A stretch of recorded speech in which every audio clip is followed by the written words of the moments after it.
والسلام على سيدنا محمد وبعد. Anyone can tell us what we're doing? We need to review a little bit for those few individuals who were not here last time. But we ended the actions of the Prophet Muhammad sallallahu alaihi wasallam. Finally, well, we started talking about the and how we get the information of the Sunnah. And the only way we get the information of the Sunnah is by reports.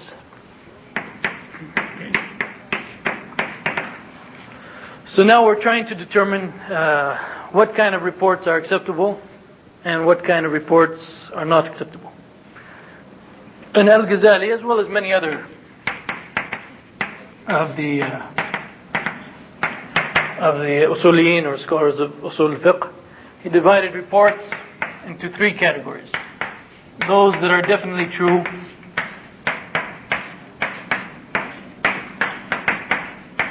definitely true, those that are definitely false, and those that are in between.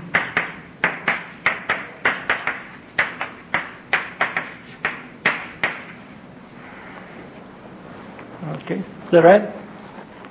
So far so good? You were here last time, is that right? He was. And one of these is what is known as mutawatir report. Okay. And this is the one that we're trying now to define exactly what is it and how to deal with it, what are the conditions for it, and so forth. See, I knew there was one more person coming. We were waiting and waiting and you didn't come, so we finally decided to start.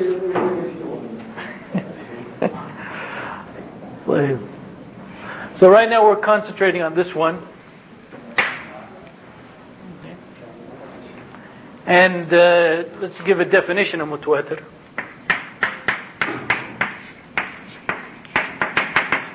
A muhaddith, scholars of hadith definition. Last time I said that the definition of the muhaddith has no significance whatsoever.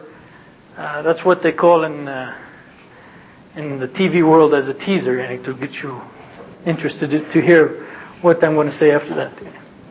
So what's the definition of mutawatir by the muhaddithin?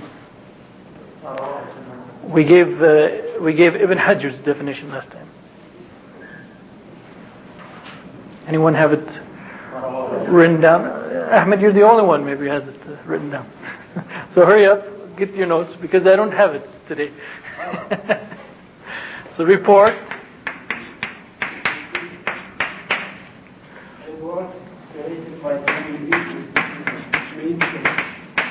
Created by so many people.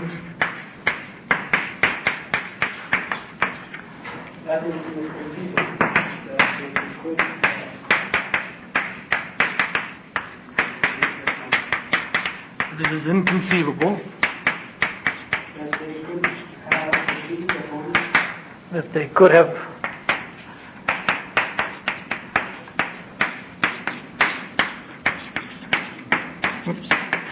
upon a lie or what?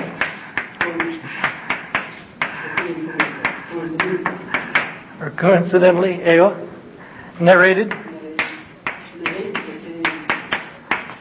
the same mistake.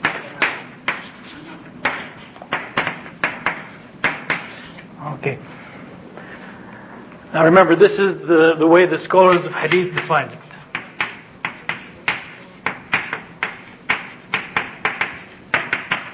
Okay, it is a report narrated by so many people on each link that it is inconceivable that they could have agreed upon a lie or coincidentally narrated the same mistake. Is that definition clear? Any problems with that? So from the scholars of hadith point of view, the key thing is number of narrators. Okay, this whole definition revolves around number of narrators.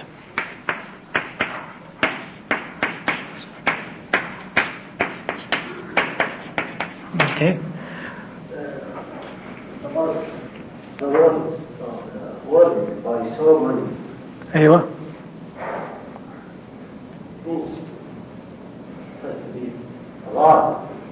By so many, and each link such that In Arabic, Jama'a doesn't have to be so many. they don't just say Jama', and sometimes they say big group. Okay. Anyway, we're defining what we mean by so many here, such that it's inconceivable that they could have agreed upon a lie and so forth.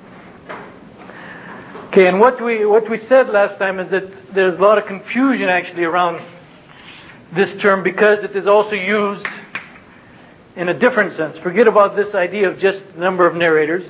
The usuliyin, or the scholars of usul al-fiqh, they use it in a different sense, meaning those reports that convey definite knowledge.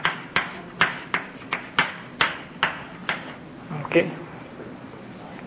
All this so far we went over last time. We're going to be making lots of ijtihad in this class when it comes to this topic of mutawatir. The usuliyin, when they describe mutawatir, this is actually what they're talking about. They're not talking about this, they're talking about this. These two concepts have to be kept clear. Okay. And then we said that in order for a report to be mutawatir,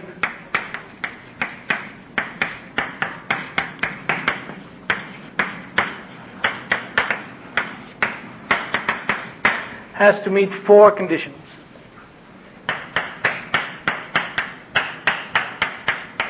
There they are.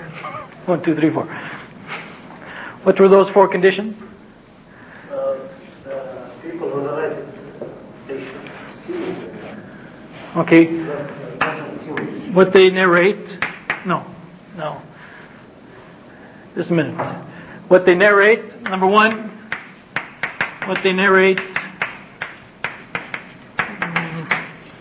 must be based on certain knowledge, not what they assume to be true.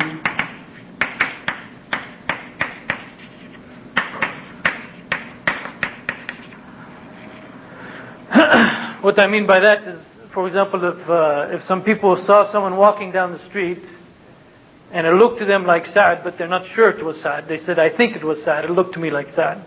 Then even if 100 of them said it looked like Sa'd, this would not be enough, sufficient for the thing to be mutawatir. Okay. The second one is what they narrate must be based on sense perception.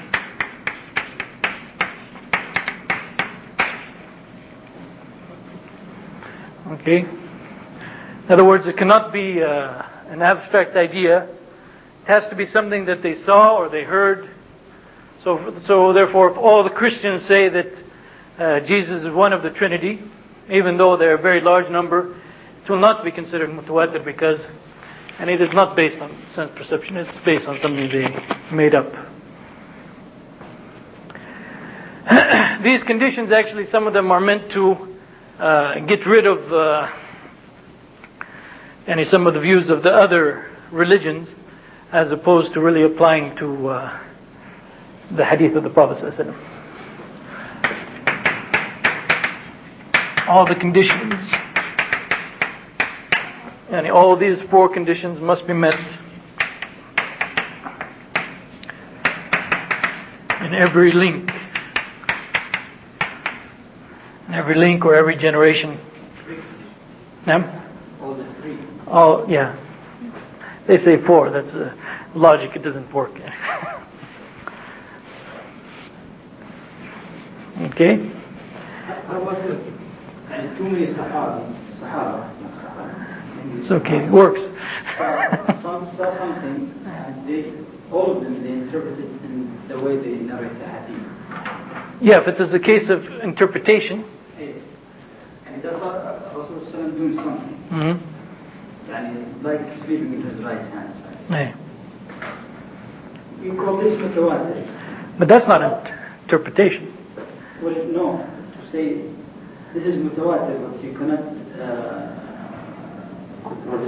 sunnah. Okay, that's something else. If they just report that he was sleeping on his right side, all of them reported that, then that can be something mutawatir. But if they say this isn't sunnah, and in other words, this isn't qudwa, not sunnah, this isn't qudwa, then we cannot say that that's necessarily mutawatir. About kunna naf'al, you used to do something. Aywa. Yani the mutawatir aspect is that they used to do such and such. That's it. Okay, and then we have the last condition, minimum number. Okay, and there has to be a minimum number of narrators in each link for the report to be mutawatir. And if you remember, and we gave a number of them, a number of opinions about what's the minimum number, and we said in fact none of them have anything to do with the concept of mutawatir. For example, what? Ahmed, since you were writing them down, give us one or two. Okay, 4, and the argument that 4 is the minimum number is because in order to prove a case of adultery, you have to have 4. What else? 5, 10, 12 based on what, for example? Okay, the number of leaders of Bani Israel. 40 based on what? And then at the end I said that all of these actually mean nothing, because they are not narrated. I mean, they have nothing to do with the concept of mutawatir. Well, I was a little bit softer than Shawkani. If you want to read, if you'd like to read for the class what the Shawkani said. From, oh yeah, Allah, to the end of the... And this is Shawkani's comments on these different opinions of what is mutawatir. Well, you should keep in mind that the Shawkani does not like taqreed. Go ahead, read it loud, please. هذه الأقوال التي لا ترجع إلى عقل ولا نقل ولا يوجد بينها وبين محل النزاع جامع وإنما ذكرناها ليعتبر بها المعتبر ويعلم أن القيل والقال قد يكون من أهل العلم في بعض الأحوال من جنس الهذيان فيأخذ عند ذلك حذره من التقليد ويبحث عن الأدلة التي هي شرع الله الذي شرعه لعباده فإنه لم يشرع لهم إلا ما في كتابه وسنة رسوله. I will not translate exactly what he said, but basically he's saying that even from scholars you get sometimes statements that have actually no real meaning to them whatsoever, just nonsensical statements. And so therefore it's always important that you research for the proper evidence behind statements and not to make taqleed. So we're discussing now this concept of minimum number, and that's where we stopped last time. Well, Al-Ghazali has an interesting discussion in Al-Mustasfa concerning the minimum number. First of all, before we go on to Al-Ghazali, can anyone argue for a specific minimum number before we start? I guess one has to be the minimum. Okay, if you think of mutawatir in the definition of the muhaddithin here, and it seems clear that there must be a minimum number. But if you think of it in the definition of the usuliyin, you're going to come actually probably to a different conclusion. Al-Ghazali states in Al-Mustasfa that the number of reporters is divisible into what is deficient, in other words, what does not generate certain knowledge. So what is deficient, what is complete, it generates certain knowledge, and what is superabundant, in other words, much more than what we need. Okay? He says that the complete number, or the number that generates certain knowledge, the specific complete number that generates certain knowledge is unknown to us.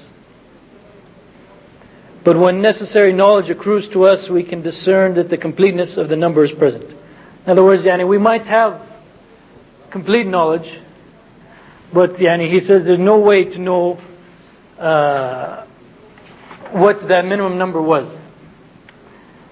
And he says that, for example, if people come to you telling you that someone was shot in the marketplace, and when 3 people come to you, or when the first one comes to you, you have some reason to believe that someone was shot.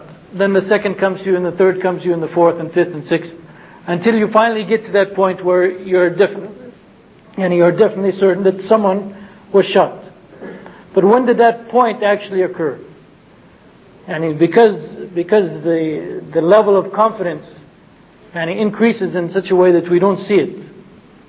And there's no way we can actually determine when you reach that point that you are certain that the man was shot. Okay, let's ignore that for the point of view. Well, actually we'll get to that now. And then he says, but certain knowledge is not merely a function of number. Okay? It's not merely a function of number, which is what this one gives the impression, the muhaddith definition. Okay? It is not merely a function of number, but it is also a function of the corroborative or circumstantial, al-qara'in, evidence that goes along with the number. So in other words, you might have a small number of narrators, but the evidence that goes along with it is such that it makes the report something confirmed. So you see, his goal here now again is that he's trying to define what is a report that gives definite knowledge. He's not talking from the muhaddith's point of view. And he says, for example, that individual units, the individual things might be doubted, but when you put them together, and when you put them with the circumstantial evidence or the corroborating evidence, then they strengthen each other. Now the question that arrives then, is it possible for certain knowledge to accrue from the statement of one person then? And could we have just one person, and because of that person's report, we have certain knowledge? Yeah? Yes, if it's something Rasul consider a special case. Rasul, we already talked about in number 1, that those are the statements that are definitely true. Now we're talking about reports other than those. Yes. I mean, yes, we are. But ignore those other things which are definitively true. Well, Al-Ghazali says that there could be enough circumstantial or corroborative evidence such that you almost reach the point of certainty. And the only thing you need more is one more piece of evidence. So that one last piece of evidence could be a person narrating, a report from someone. So therefore, that one person's report and all of the circumstantial evidence will make that report definitive, or the knowledge from that report definitive. But Al-Ghazali says that we have never heard of something like this happening. So he rejects this idea, Al-Ghazali. I gave the example last time of Umar ibn al-Khattab saying the hadith إنما الأعمال بالنيات, that he is the only one of the Sahaba that we know who narrated this hadith. Well, all of the people who are sitting in listening to him in the khutbah, none of them or all of them know Umar ibn Khattab and how careful he is when it comes to transmitting hadith and so forth. That kind of thing that we studied in the hadith class last year. So it is possible that just one person, Umar ibn Khattab, in what he says will be sufficient for us to be certain that that statement is correct. Plus you have all of those Sahaba who were present at the time, and not one of them denied what Umar said. This is also circumstantial evidence that supports Umar's statement. So it is possible for one person's narration to give definitive knowledge. So you're rejecting what I'm rejecting Al-Ghazali's conclusion, yes. So now we move on to Ibn Taymiyyah's views. Since we rejected Ghazali's views, we move on to Ibn Taymiyyah. Ibn Taymiyyah is probably the most vocal in this other type of definition of mutawatir. In the case of Ibn Taymiyyah, it is very clear that there is no limited number for mutawatir. And according to Ibn Taymiyyah, the definition of mutawatir is not what is recorded by a large number of people, but it is the report that confirms certain knowledge. Okay? And he explicitly says that mutawatir has more than one meaning. And he says mutawatir is whatever bestows knowledge. You see, the problem arises from calling it mutawatir. Yes.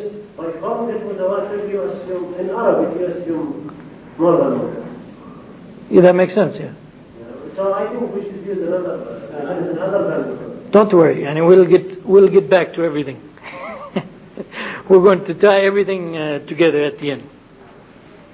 He said, well, some people, then Ibn Taymiyyah talks about the point of view that some people claim that the same minimum number of people should generate certain knowledge under all circumstances. In other words, if you say 5 people generate certain knowledge, then any time you get a report from 5 people, and it should generate certain knowledge. Any comment on that? That's good? Ibn Taymiyyah said this is a very weak opinion. He said the correct opinion, and that which is followed by the majority, is that ilm is sometimes attained by a large number of reporters, and sometimes it is attained because of their characteristics of deen and being dhabt or proficient. And sometimes it is attained by Qur'an or corroborative or circumstantial evidence that accompanies the report. I will put these down later. Don't just listen to what he said now, and then I will review them on the board. Could you read back the first statement we said? That you said sounds good. Some scholars, like Al-Baqilani, for example. Al-Baqilani says that if a specific number of narrators, if their report confers definite knowledge, then that number of narrators, that number should convey knowledge under all circumstances. I think using this logic, what I said, that's good. I think using this logic will make sure that this definition of mutawatir is weak. No, that is the muhaddith definition of mutawatir. That's what I'm saying. It's weak? What is weak? This definition. Okay, so that's basically the muhaddith definition. That there is some minimum number. Whenever you reach that minimum number of reporters, then you get certain knowledge. So Baqilani said that must be true in all cases. So in other words, 5 reporters, if you give me a hadith that has 5 reporters, and I said that gives me certain knowledge, then any hadith which has 5 reporters and every link should give me certain knowledge. I thought that Baqilani was refusing this opinion. That's why I said. That's why you liked it? Anyway. So ilm is attained through many different ways. He says, for example, Ibn Taymiyyah in a passage which sounds actually like Al-Ghazali instead of Ibn Taymiyyah. He said the correct opinion that is followed by the majority of the scholars is that mutawatir does not have a specific number for it. And ilm can be obtained from those reports that necessitate it in the heart. As the hungry person is satisfied when eating, or the thirsty person while drinking. Okay? So he says not every hungry person is satisfied with the same amount of food. This is Al-Ghazali's way of thinking, but this is from Ibn Taymiyyah. He says, for example, someone might be satisfied due to the large amount of food, Someone might be satisfied because of the quality of the food. For example, if you give him meat instead of what? Onions. Or it might even be affected by his situation at the time. He might be happy, he might be upset, he might be worried about something. So therefore, how much does it take to satisfy a hungry person? This sounds like a commercial for Manwich or something. How much does it take to satisfy a hungry person? It depends. It can be different, and it's not always the same amount. Similarly, when we receive reports, some kinds of reports will generate ilm or conclusive knowledge, while others may not. He said, for example, a large number of people may give us a report and we will not accept it from them. While on another occasion he also said that a large number of people, all of them could be kuffar, and they will give us certain knowledge. And it depends on many things. So, basically if we want to review Ibn Taymiyyah's views from these quotes, I didn't go over all of them. Well, here's what we conclude from Ibn Taymiyyah.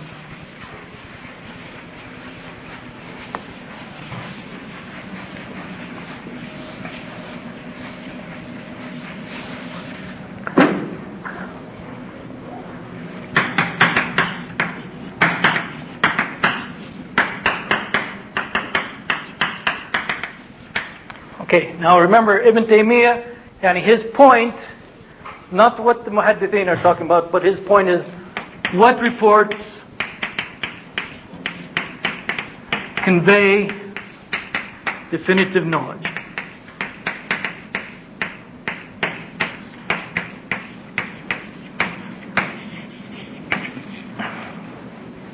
Okay, that's what he's talking about, and he calls it clearly mutawatir. He calls anything that conveys definitive knowledge mutawatir.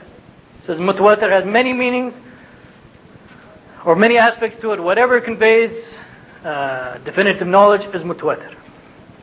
Okay. So number one, there is no minimum. Well, we assume one will be a minimum.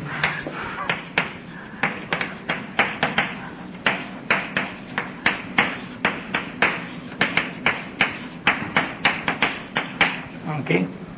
What I mean by that is maybe even just one person's report could lead to ilm or definitive knowledge. Okay.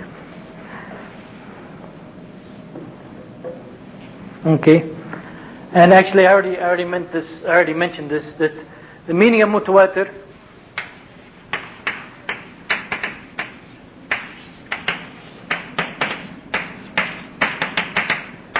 is not what has been related by a large group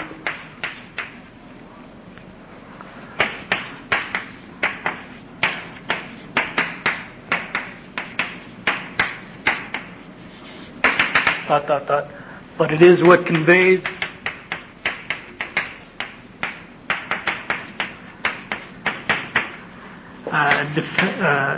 let's call it definitive knowledge. Okay, so any report which conveys definitive knowledge, we call it mutawatir. Obviously now this is a different definition. Pardon me? Definite and definitive, are the same here. Okay. He also says that not all the narrators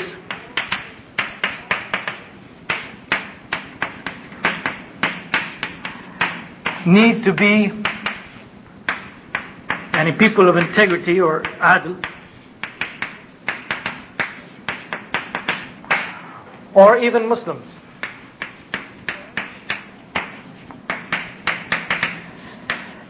If, this is if and only if,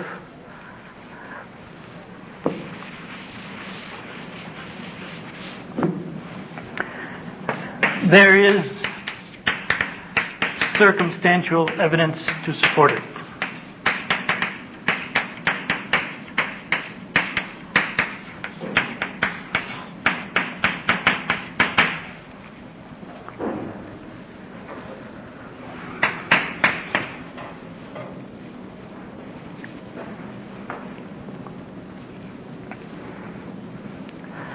Okay?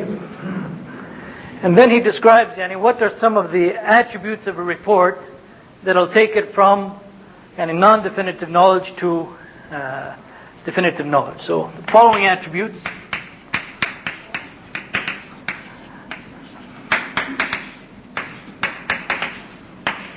May make a report definitive.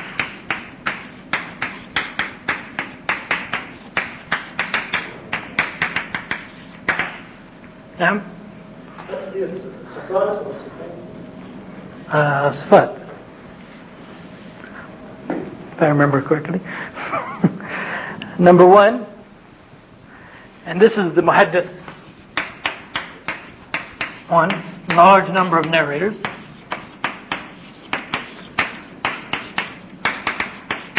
Notice he says may here, or I said may there. This is may. In other words, you could have a large number of narrators and still not necessarily get called mutawatir. Two is or because they are people of religion and proficiency.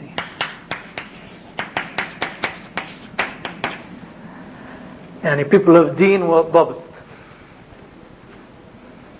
It is not sufficient that they'll just be people of religion. You also need them to be. And the following attributes may make a report definitive. Large number of narrators, or because they are people of. In other words, these don't have to go together. If you have people of religion and proficiency and you don't have a large number of narrators, this will be sufficient to make the report definitive.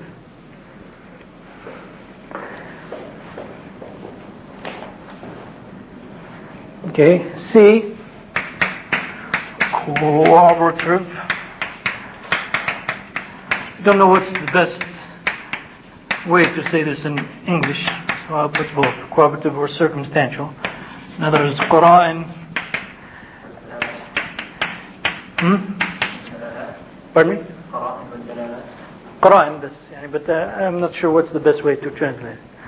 Qur'an supports the report.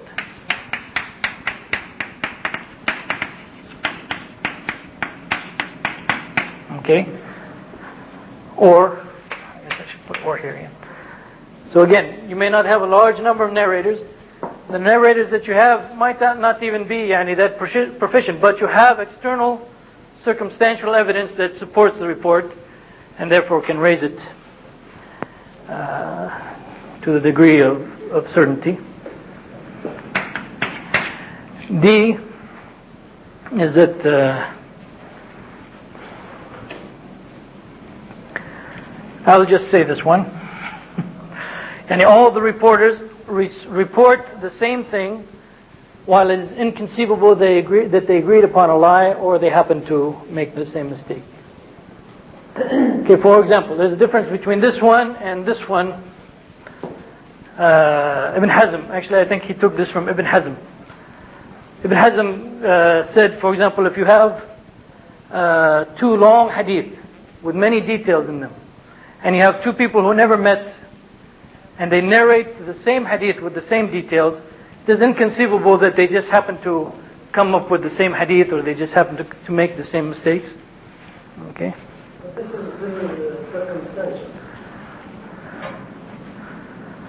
circumstantial. Qur'an is a type of circumstantial evidence or corroborative evidence. Anyway, they usually count it. Is D clear? That the report, all of the reporters report the same thing, while it is inconceivable that they agreed upon a lie or happened to narrate the same mistake.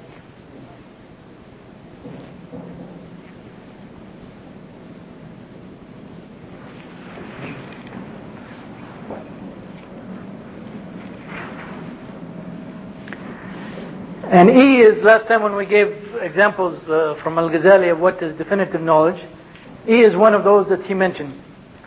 That a report is narrated in front of a large group of people, and they would have had the cause or the impetus to deny what he said, while they did not deny what he said. You weren't here last time, so that's why you look confused then. If someone narrates something in front of a large group of people, for example, if I tell you something, and the thing that I'm telling you, it would be in your interest to say that I'm not telling the truth,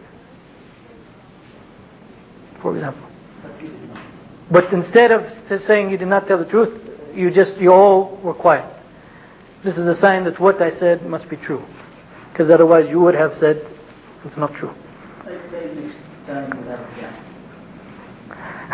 No, don't think that. That's not sense perception type stuff. And the last point that he makes, okay. The last, by the way, the last point, not E or D? No, E. It has to be unanimous. What do you mean by unanimous? These people. Yeah, that's what they're saying. Unanimous. So one person refused. If one person refuted, it doesn't automatically make it definitive knowledge. Then we have to study. Why did he refute it? What's the case? And the last point that he makes about mutawatir is that sometimes the report itself conveys knowledge, but only to specific people, because they are experts in the matters of narrating reports. They are people who know about reports and what are the correct reports and what are the false reports. So therefore, the last point that he is making is that it might be mutawatir to only certain people. It might be definitive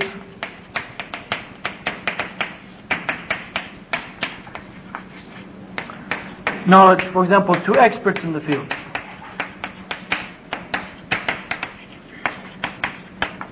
Okay? But this fact does not mean that it is not mutawatir. It is still mutawatir. This is important from the point of view of the muhaddithin, the scholars of hadith, with respect to the non-muhaddithin.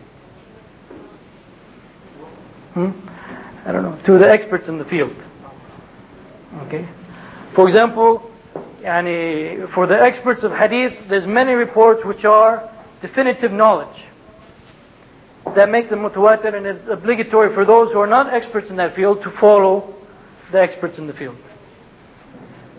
Okay? So something, when we talk about mutawatir, we're not talking about something, according to Ibn Taymiyyah, that necessarily is going to be mutawatir for everyone, or conveys certain knowledge for everyone. Okay? So given all of this, the way mutawatir is being dealt with, this means we have to come up with a new definition of mutawatir. Okay. It is not enough, it is not sufficient to do as the muhaddithin did and just look at the numbers involved, but we have to look at the numbers as well as some other characteristics. Okay. So given all this, now what's going to be our new definition of mutawatir? And by the way, we're not going to be finished. Later we're going to have a newer definition of mutawatir. This is based on what Ibn Taymiyyah wrote. This is based somewhat on what Al-Ghazali wrote and what other usuliyin wrote.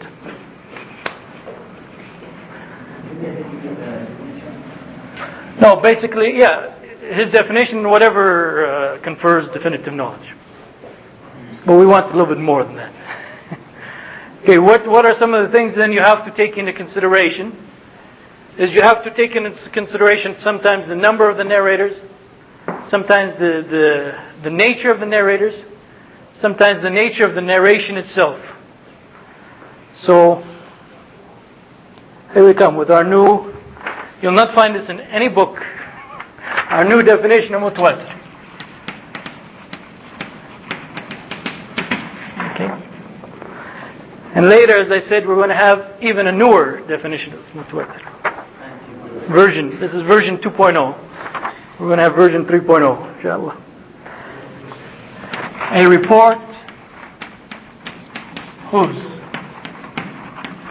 And basically we're starting with the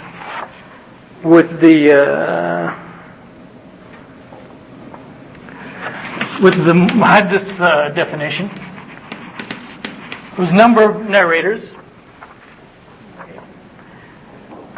and or characteristics of narration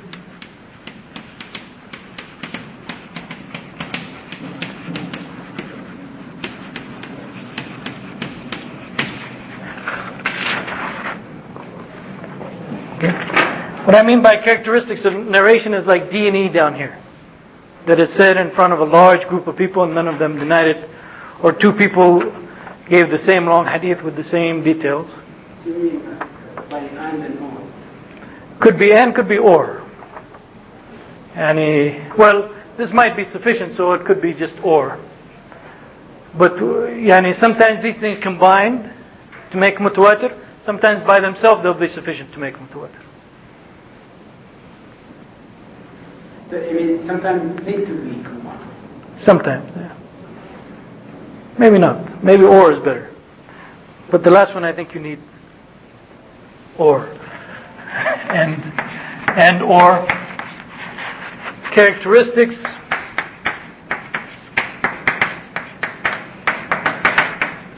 of narrators. Okay? In other words, the narrators are people of deen, people of religion, and they are also proficient in narrating. Okay? Sometimes you put these two together and you'll get what we're looking for. Okay? Are such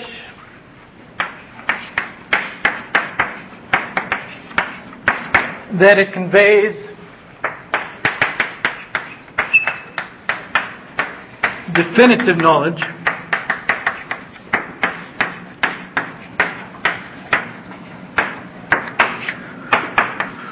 to the one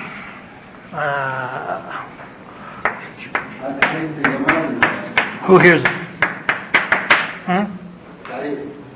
Definition mutawatir. For me, version 2.0. Yes. I told you, you'll not find it in any book whatsoever. But this is what the Usuliyin are talking about. And this, when I said before that remember when I said before that the definition of mutawatir, or the division of hadith by the muhaddithin into mutawatir and mustafid and aziz wa gharib, I said it is not of significance. Okay? Because this is the significant thing, that it conveys definitive knowledge. This is the significant thing. Okay, the way the muhaddithin define mutawatir is that they're just taking one group of mutawatir hadith.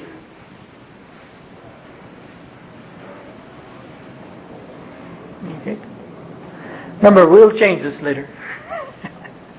Yes, one group or one. What I mean by one, for the muhaddithin, all they consider is that there is enough narrators such that they could not have lied upon it and they have not agreed upon it. But they didn't state that. They don't take into consideration these two. Now remember, the definition of mutawatir according to muhaddithin is what?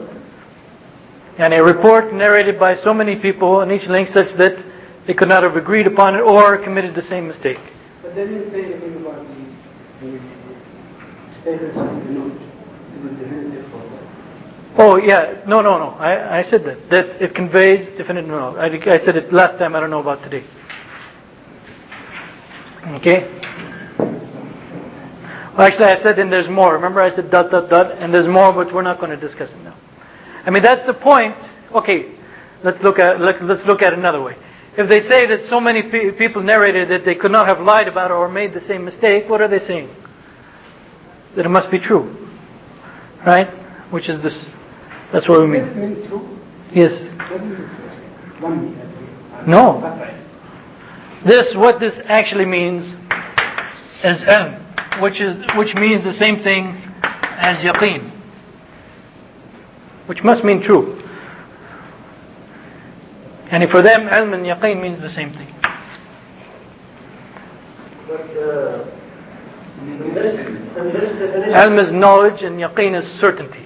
in this definition, it's a little bit abstract. You are saying the characteristic of narration and characteristic of narrator. أيوه. But you do not say what are these characteristics. Yeah, يعني there's a difference between definition and sharh of the definition. Khatib al-Baghdadi in his book Al-Kifaya, يعني he gave sharh, he didn't give a definition. It was about a page long. Then you come to this, what do we mean by this? What do we mean by that?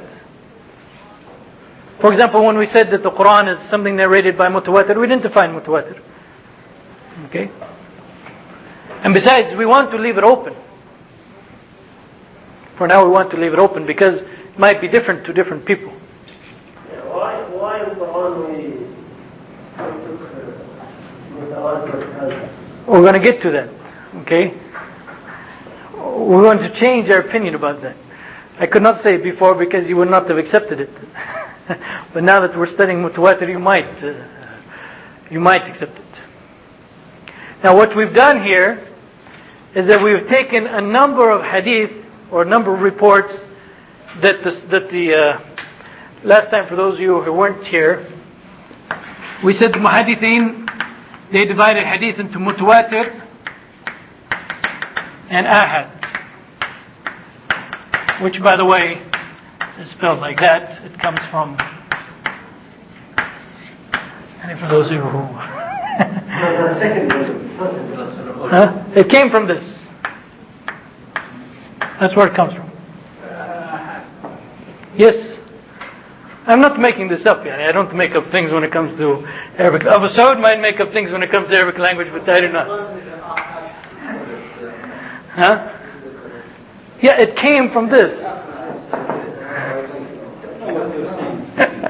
Anyway, ahad is everything which is not mutawatir. Okay? Everything which is not mutawatir. So what we've done now is we have taken many, many hadith which the scholars of hadith say are ahad, and we have declared them to be mutawatir. But this is all going to be insignificant after. Okay? But at the present time, by this definition, we have taken many, many hadith which are considered non-mutawatir by the muhaddithin, and we have made them mutawatir. For example, now all of the hadith, almost all of the hadith in Sahih Bukhari and Sahih Muslim are now by definition mutawatir.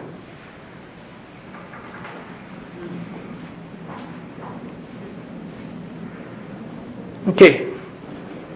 Any questions about what we're doing so far? About what?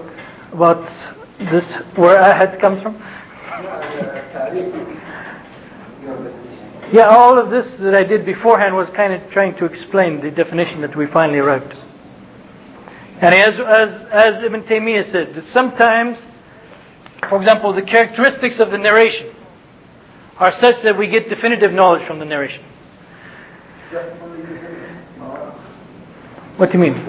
What more do you want? Okay, we'll get to what kind of knowledge this is. That's a lot of fun.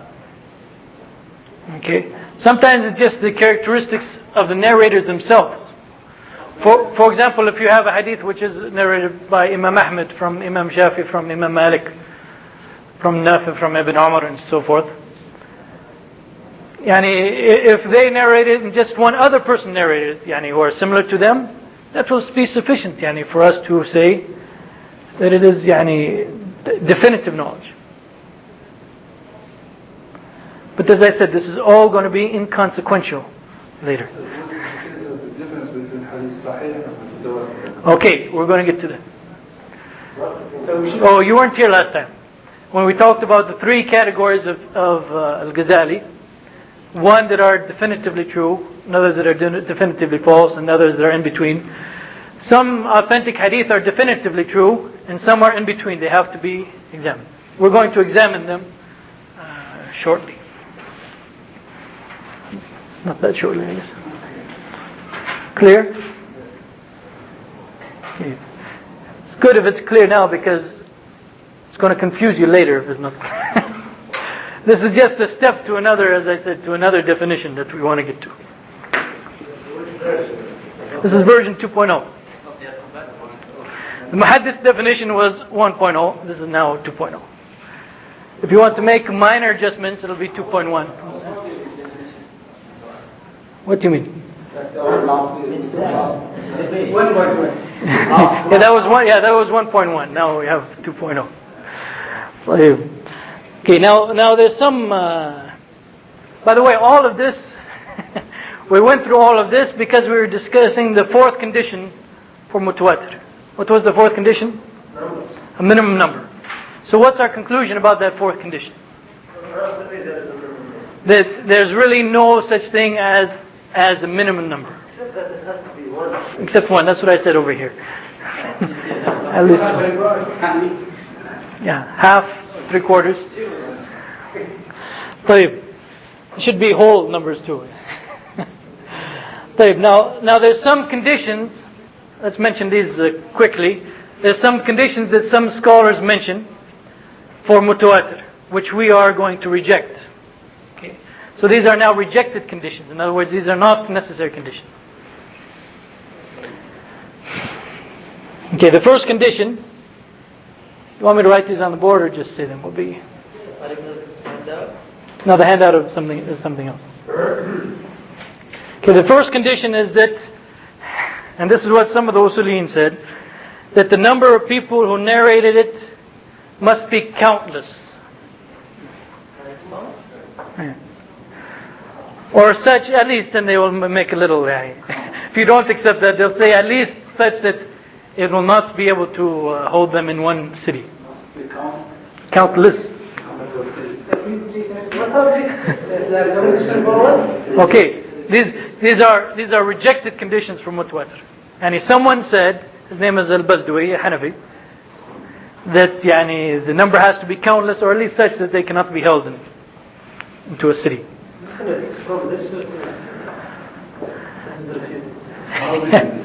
How big is the city? I don't know. He was from Samarkand or someplace close to there. So, okay. Now Al-Ghazali refused this view because he said, for example, if someone is killed in a mosque, and I don't know why Usuliyin they always stress killing.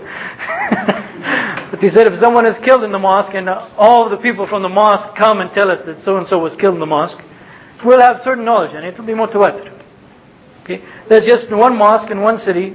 And it's not all the people in the city. But as I mentioned last time, the Hanafis, they divide,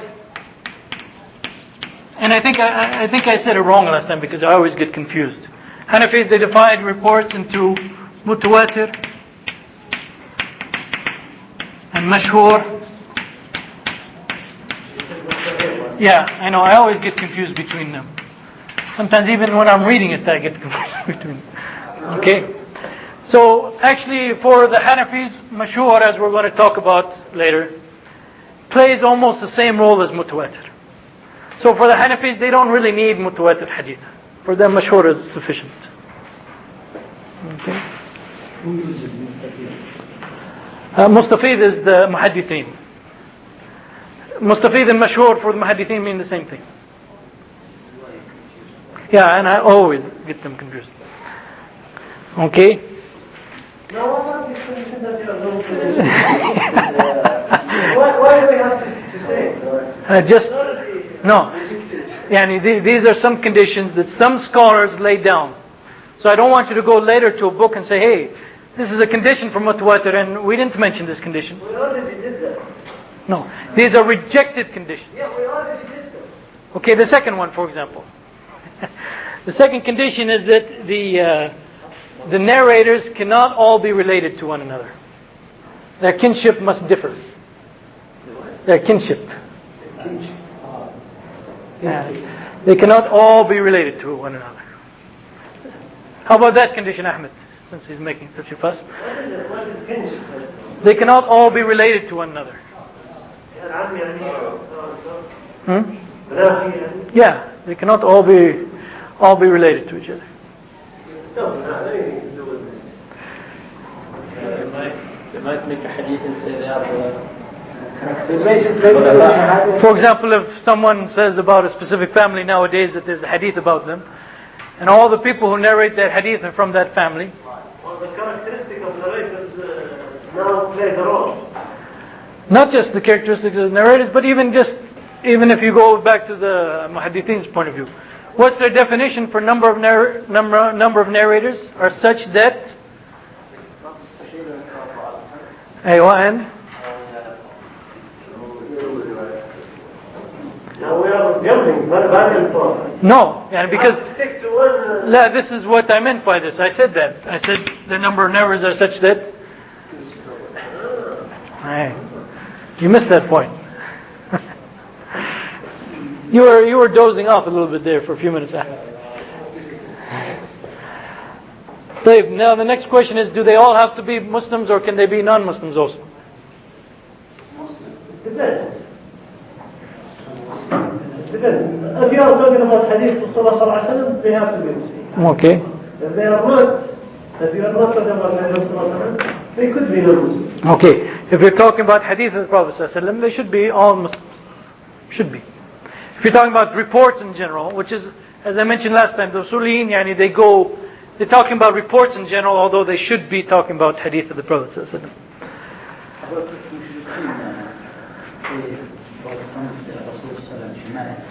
Okay, how about this, Ahmed?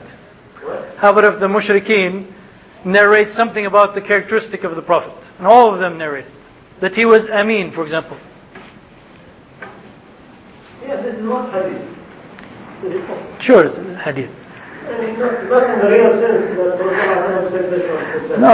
It is a characteristic of Rasulullah. Okay, it is a report. It is a report, right? Yeah. Could it be mutawatir if just the mushrikeen narrated? Yes, because Okay. those people cannot agree on something that... So this is the point here. It doesn't matter whether they're all Muslims or not, or whether they're even non-Muslims. But would you accept hadith from mushrikeen that Rasulullah said... And it meets the four conditions that we mentioned? Now we're getting, a little bit theoretical. How about this condition? Here's a real nice condition. That as soon as I said real nice condition, everyone went to their pens. That the infallible Imam, the Imam al-Ma'soom, must be one of the narrators of the... There's no such thing as the infallible. Oh, suppose there was. Suppose there was. No, there's no evidence for that. The only evidence is that you cannot say that so-and-so is ma'soom. But there's no evidence that no one after the Prophet ﷺ is ma'soom. There's a difference between the two. You have to give me a dalil that there is... You have to give me a dalil. Yeah, there is a dalil from the Qur'an that says only Rasulullah was on how. But there is somebody else that... Now there's a difference between not speaking speaking only from revelation and being ma'soom. Anyway, that's not the point. That's not the point I want to get into. The point here is that if the Imam who is infallible or ma'soom is narrating the report, what do you need the other people for? He's sufficient for himself. They said the Shia Imams, they said that in order for a report to be in order for it to be mutawatir, the infallible Imam must be in every generation someone who's narrating. But by our definition here, it's enough that the infallible Imam is narrating it for it to be mutawatir. And the Jews claim, as I said, I told you last time, Usul Fiqh, many times they talk about the opinions of the other religions for some reason. The Jews claim that the reporters must also include the lower classes of society.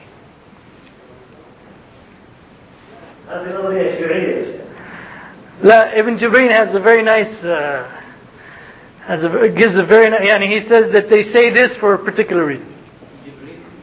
The one you have. What does Allah subhanahu wa ta'ala say about the Jews? No? Many things.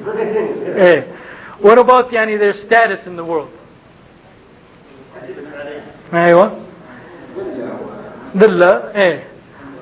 So Ibn Jibreen said the reason they're saying this is because they know that they are the people who are going to be the lower classes, and they are saying that they have to be included in order for something to be mutawatir. Are you sure that we are benefiting something from this? You're going to, and if you read in Usul al-Fiqh, you're going to see these conditions. I think this definition clearly is wrong. This definition, we're going to reject it in 2 days or so.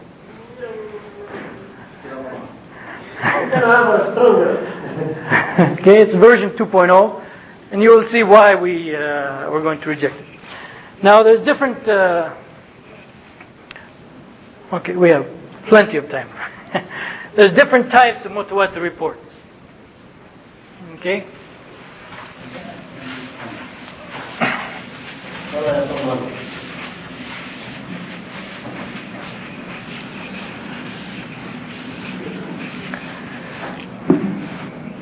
Okay, the mutawatir reports can be divided into different categories.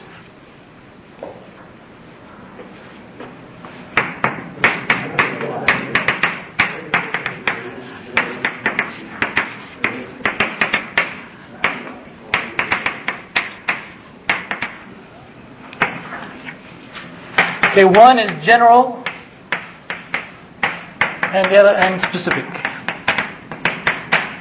What do we mean by general and specific?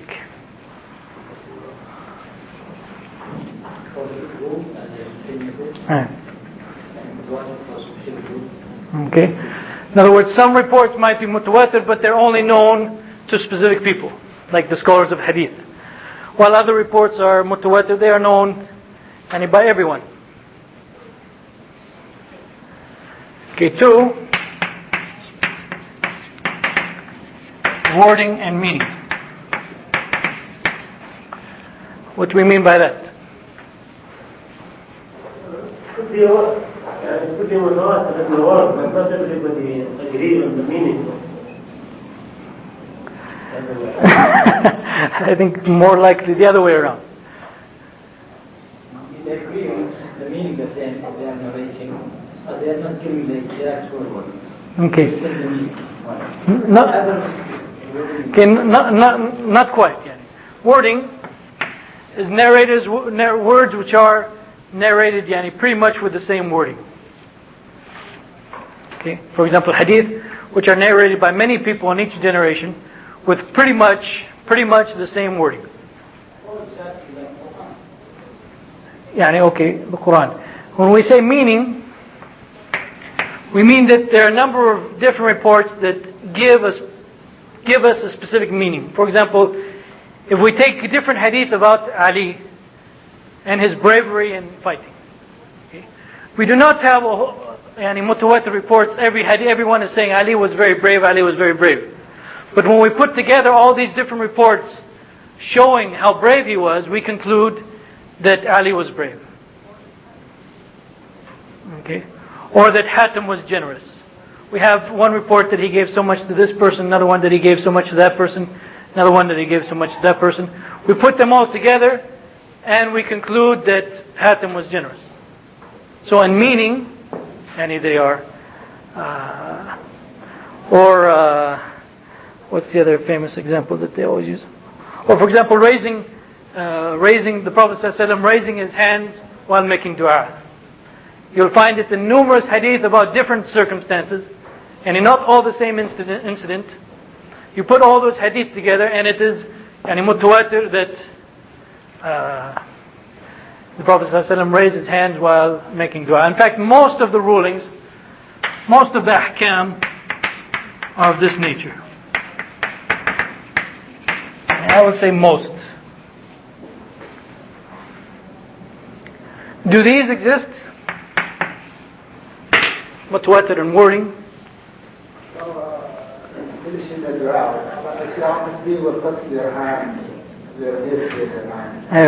Is it mutawatir or not?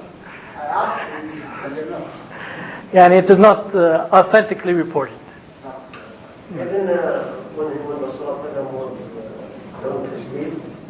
Yeah, that's something else. I think he's talking about dua, for example, at the end of witr or at the end of prayer. Remember, there's no umum for fi'l.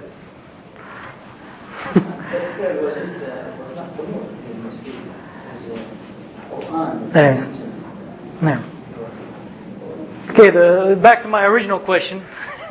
Are there any hadith which are mutawatir in wording? Okay, this hadith says that whoever, how to translate? No, you cannot say lie on my authority, because that means lie down by his authority. Whoever narrates something fabricated and attributes it to the Prophet shall take his seat in the hellfire. That was narrated by something like 75 Sahaba and so on. Some ulama say that that is the only hadith which is mutawatir in wording. You all agree with that? 15. Strange thing that Ibn Salah in his book Muqaddimah fi Ulum al-Hadith says that this is very rare. Okay, that's very strange from him.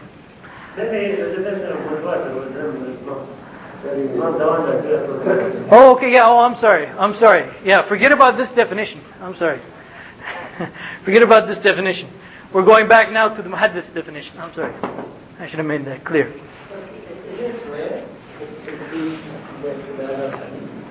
Compared to the other hadith? Yeah, of course, compared to the other hadith. Okay, Suyuti defines mutawatir as a hadith which has 10 narrators in every link.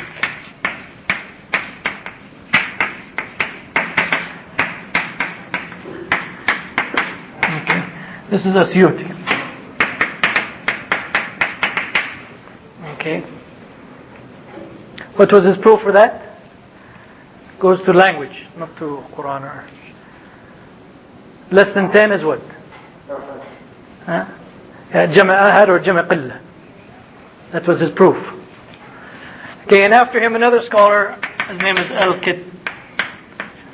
I think there's shadda over the T.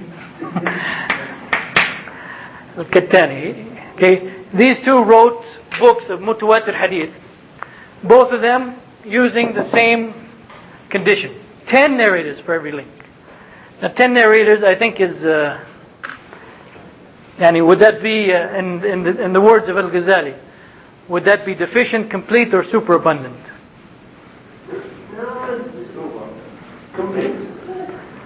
Complete? Okay, it might be a little bit more than complete. 10 in each link. Well, I mean, it's either complete or superabundant. Okay. So now I was about to type. How many hadith do you think Suyuti came up with? 4.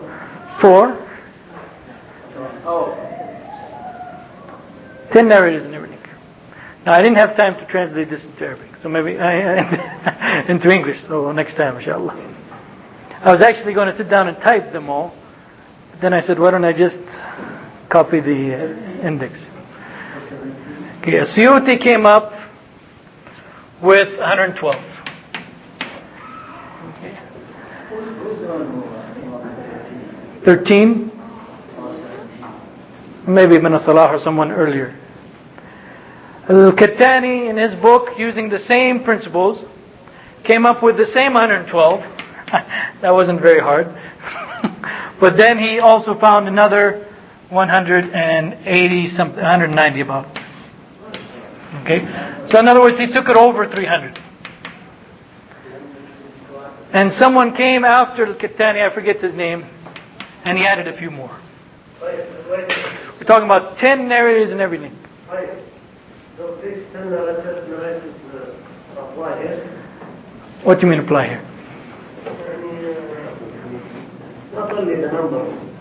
Yeah, that's the point. And if you think 10 narrators are such that they could not have agreed upon a lie or commit the same mistake, then that'll be sufficient. Yeah. But does this rule apply? In the theology? Yeah. In other words, they are not including chains which have forgers and that kind of thing. Okay, and here are the hadith that Suyuti included.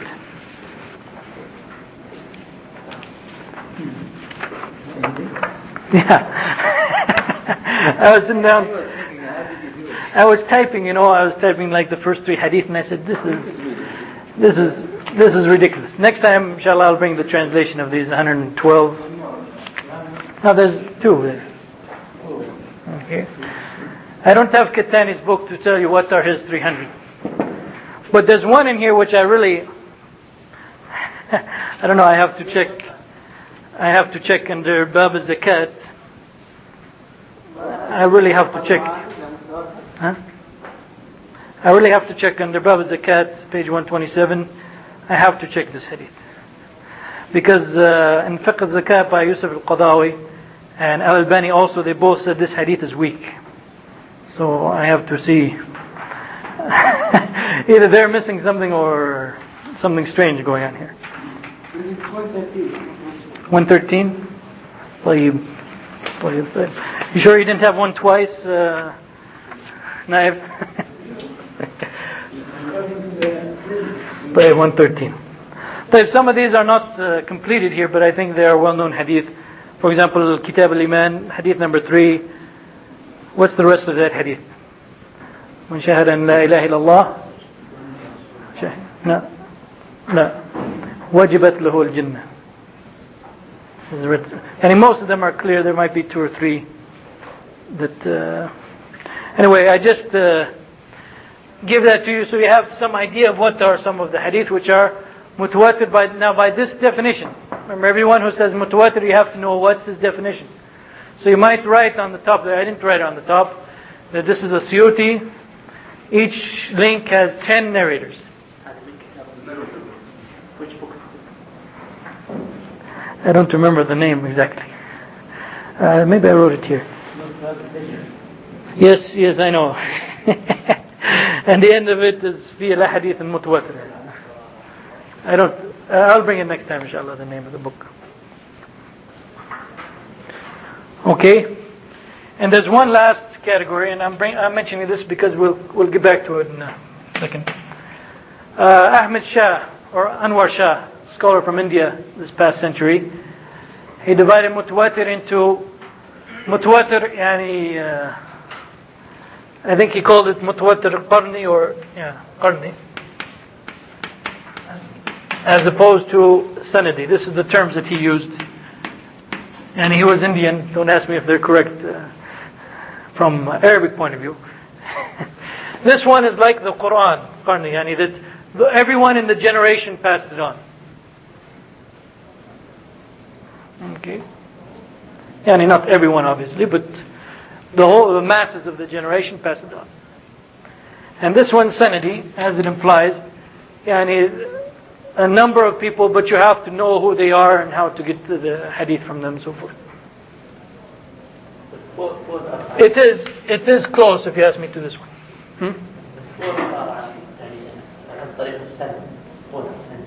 Yes, but this one you don't have to look for the sanad in this case. Like Qur'an. Like Qur'an.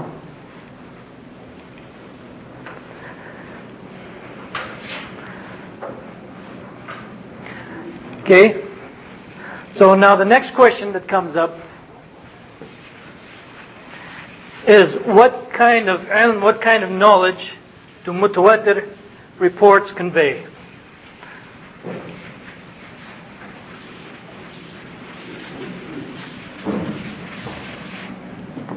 Okay. What kind of knowledge do mutawatir reports convey? And for this we need maybe a little introduction. The scholars divide knowledge into, number 1, yaqeen, or certainty. Number 2 is what? After yaqeen comes? Pardon me? Dhann.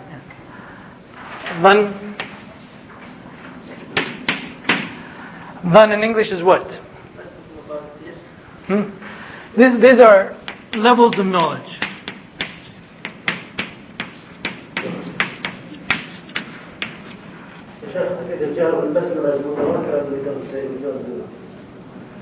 Well, what you don't do, does not affect, according to our definition here, Fahm al-Qasbi doesn't do the hadith doesn't mean that it's not mutawatir. صح? What's the definition of dhan? How would you say it in English?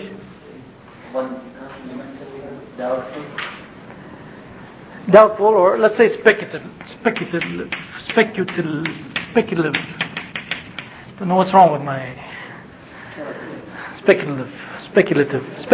There we are. Speculative. What? Okay, and this one, by the way, divides into different categories. So does this one. We'll get to that in a minute. What's next? What's after shak? There you are.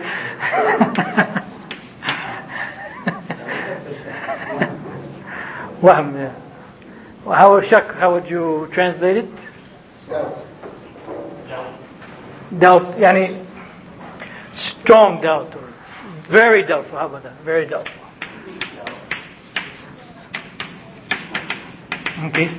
These are how the scholars of Usul al-Fiqh now divide levels of knowledge. Where did they get this? And Usul al-Fiqh is one of the sciences of, for example, Usul al-Fiqh is different from Ulum al-Hadith, Usul al-Tafsir and other things in that it has the most influence from things outside of the Qur'an and Hadith. For example, Ilm al-Kalam or theology and these things had a great deal of effect.